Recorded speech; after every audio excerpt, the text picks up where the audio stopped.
And there's so much more to talk about that we can't fully get into in this video. But I have yet to meet someone in this community that doesn't see or learn something new each time they reread the books. I've seen people change their minds about the simplicity of Tolkien's writing and it being, a simple story about good versus evil and everything so black and white, to realizing Frodo is a broken person coming back from the journey, from war. Maybe Boromir isn't just a bad guy disguised as a good guy. Hello everybody, welcome to Aude and Tulava, where we are walking our way through Tolkien's Legendarium. We're back after a little break and just in time for the professor's birthday. Before we dive in, please don't forget to subscribe to the channel. Some favorite covers and versions are linked in the description below. Memberships are open if you'd like to help support the channel that way. And we have a new partnership with the channel, Chapters, Tea, and Coffee. Chapters spring from a passion for story. They set out to elevate the stories we all love by teaming up with independent artists to hand draw beautiful imagery and pair it with specially selected artisanal tea. My favorite clearly is Second Breakfast, obviously. Go to drinkchapters.com/Huron, use the code Huron15 to get 15% off. I do earn a small commission from every bag sold, so thank you in advance. It's a great way to sit down and enjoy the books we all love. Again, that's drinkchapters.com/Huron and use code Huron15 to get 15% off. All right, let's dive in. Born in 1892 in South Africa, Tolkien became the father of the genre of fantasy. I won't go over his entire life as there are plenty of good books that do this. Humphrey Carpenter's biography, Devin Brown's Tolkien, how an obscure Oxford professor wrote The Hobbit and became the most beloved author of the century, and Tolkien by Raymond Edwards are all really good options. While a biography is all well and good, it doesn't really tell us why Tolkien's fame has reached the heights it has. There are, of course, tomes and tomes dedicated to this. Anything by Verlin Flieger and Tom Shippey are great places to go for that. Shippey's author of the century in particular does a pretty darn good job of getting to why Tolkien is so popular. And I'd love to hear why you all think he's become so popular and loved as well in the comments below. Now, I don't really remember the first time I picked up his books. I was around, call it 12 or 13 years old, found a box set in the house, decided to give it a read. Started with The Hobbit, all the way through, it just captivated me. I read it 4 or 5 times over the next 7 years and was pretty well versed by the time the Jackson movies came out. Yes, I was a senior in high school when The Fellowship came out. My sophomore year in college, I was lucky enough to attend a Lord of the Rings class. It wasn't anything as in-depth as, let's say, Corey Holston was doing, but I did learn a few things about the professor and how he wrote, or kind of why also he wrote his story. The biggest thing I remember was my professor printing out a section of Beowulf and comparing it with Aragorn's first interaction with Éomer, not to mention Hama. I was amazed at how similar it was. Tolkien was pulling from books and stories I had barely even heard about. Quite soon afterwards, I bought Beowulf, read it. It wasn't Tolkien's translation, though. And I think that's the point where I really started going further and further into Tolkien. I bought Atlas of Middle-earth to help write a paper about war in Middle-earth. Shippey's author of the Century and Road to Middle-earth came next. Silmarillion, somewhere in there. Splintered Light by Verlin Flieger, which I definitely need to read again. Unfinished Tales were a revelation after reading the Silmarillion. At some point, I got overwhelmed and just kept reading The Lord of the Rings every year or every other year instead of going further. And like a lot of others, I didn't have any close friends that loved Tolkien as much as I did, so that, hindered things a bit as well. Then my job changed and I was able to listen to podcasts during work, and I figured find a Tolkien podcast or two to kind of, follow along with. The Prancing Pony podcast came first, and then Exploring the Lord of the Rings by the Tolkien professor himself. I was hooked all over again. I was listening to stories I loved with brand new ears. Before that, I was never really able to explain why I loved Tolkien, what Tolkien wrote so much. I just know it spoke deeply to me. But after spending, at this point, hundreds of hours listening to podcasts, a couple hundred hours making videos now, I have a better handle on it, on why Tolkien matters. At first, it was just how deep Tolkien's prose pulled me into the story. I still have a hard time really describing it. I start reading and I'm just immediately hooked. His words create images in my head and it's like I'm seeing my own movie. I see everything he's describing except, I guess, some of the plants. I don't really know what some of the plants are. The Counts of Elrond is still my favorite chapter in the entire book, and it's just people talking, but Tolkien made it come alive in my mind. Then I studied more. I learned, how he borrowed from stories like Beowulf. I learned how the Silmarillion fit into everything, or rather, how everything fit into the Silmarillion. I learned how, Sam references a story thousands of years old that he and Frodo are still taking part in. And I started learning how clever Tolkien was. He was so clever that his jokes go over 90% of more people's head until they actually read someone like smarter, at least in that specific area.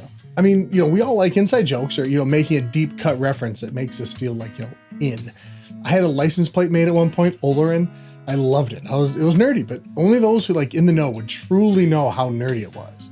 Like Alan from Prancing Pony Podcast and his Encaligan plate for his black car. Tolkien was so far above that in his nerdiness. In letter 25, he states, the dragon bears as name a pseudonym, the past tense of the primitive Germanic verb smuga, to squeeze through a hole, a low philological jest. Of course, he's referring to Smaug here. Pretty main character from The Hobbit has a joke name. But if you're not a turbo nerd like him, you wouldn't get it. I mean, I just thought it was a play on the word smog because of the smoke from the fire breathing or something that I, learned about him as a philologist. The Oxford English Dictionary defines philology as the branch of knowledge that deals with the structure, historical development, and relationships of languages or language families. So not only did he know old languages, but he was literally an expert at looking at the development of the languages throughout history and even working backwards to postulate on what base a word came from, even if that language was completely extinct. And this kind of is where the fun really begins. Tolkien created languages for fun. If you read A Secret Vice, you'll understand more about his little hobby. But he created the original elf language and then created, the permutations of it and the evolutions due to time and distance. He looked at how the same root languages could eventually turn into multiple languages. But he needed a story to go along with it. Why were these people who spoke the same language suddenly sundered and then the language evolved into multiple languages? So he wrote the entirety of the Silmarillion, separate stories that still explain how the languages became what they were. Of course, I know it's more complex than that. This is clearly a bit of an oversimplification. So what were they? Mythology for England, right? Tolkien wanted a true mythology for England. True mythology, not just Arthur. So he wrote of the elves, the Silmarils, Beren and Luthien, Tuorin is coming to Gondolin, Arendelle, the Silmaril on his brow, creation, evil, good. Epic tales 100 years later are being read, written about, studied. So here we can see why the Lord of the Rings pulls so many people in, even if they don't venture into the Silmarillion. There's history behind those words. Not just tens of thousands of years of made up history.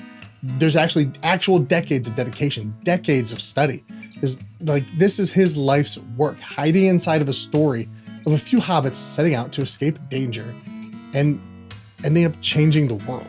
And many people stop there. I did for a long time. Tolkien had the nerdiest and coolest hobby and ended up writing a story for his children, which people loved, so he spent 15 years writing a sequel. But then you start to learn about the Inklings and the relationship between C.S. Lewis and Tolkien. Those two, some others were there too, had a conversation while walking outside of Oxford University, and Lewis stated that myths were lies and therefore worthless. Tolkien did not agree and responded in a very Tolkienian fashion. A poem. That poem is now known as Mythopoeia, or Mythopoeia. And in the 5th stanza, Tolkien tells us why he created his languages, the stories that go with them, and the mythology for England. The heart of man is not compound of lies, but draws some wisdom from the only wise, and still recalls him though now long estranged. Man is not wholly lost nor wholly changed. Disgraced he may be, yet is not dethroned, and keeps the rags of lordship one he owned. His world dominion by creative acts, not his to worship the great artifact. Man sub-creator, the refracted light, through whom is splintered from a single white, to many hues and endlessly combined, in living shapes that move from mind to mind.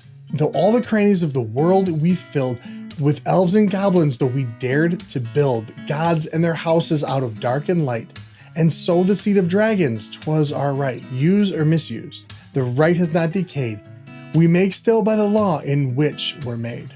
Now Tolkien believed we were created. Not only were we created in the image of our creator. Therefore, we are sub-creators. Tolkien didn't only love making up languages. He didn't just want to have a history for them. He didn't only want a mythology for England. He did want all those things and loved doing it by all accounts. But he had a drive to do it. He felt that he had a bigger purpose. And I think that is something we all really gravitate toward. Yes, we love when something is technically correct. But we also love the feeling behind it. We love B.B. King, not even because he played everything the correct way, but because of the emotion, the feeling behind it. We can tell when someone is passionate about something, when they feel they have a purpose. That's Tolkien. That's the community around him. Now, I'll tell you a secret. I used to read through Song's poems as quickly as I could get to the prose after it. If you've watched previous videos, you'll notice I don't skip them now. Now, I don't go into the same amount of detail that, let's say, Corey Olsen does, but I love them. That would never have happened if I didn't understand better what Tolkien was doing and why. And there's so much more to talk about that we can't fully get into in this video. But I have yet to meet someone in this community that doesn't see or learn something new each time they reread the books. I've seen people change their minds about the simplicity of Tolkien's writing and it being, a simple story about good versus evil and everything so black and white, to realizing Frodo is a broken person coming back from the journey, from war. Maybe Boromir isn't just a bad guy disguised as a good guy. But for me, what it all comes down to is this. Tolkien literally put his heart and soul into his mythology. He subcreated something we've been mining for almost 70 years. Not only is it technically beautiful, his emotions behind it pull us in and we get to experience his life and his drive right there with him. Thank you all so much for watching. Next time we will be diving into book 3, the start of the Two Towers. We will probably be scheduling videos every other week for a month or two, as I still have things I'm dealing with that take up plenty of time. Please don't forget to like and subscribe, buy a new version of the book you don't already have in the description, or join the channel membership. Don't forget, claim your 15% off Chapters Tea and Coffee. The book and these videos are best enjoyed, the lovely beverage on hand. Until next time, out into the book, they shall come again.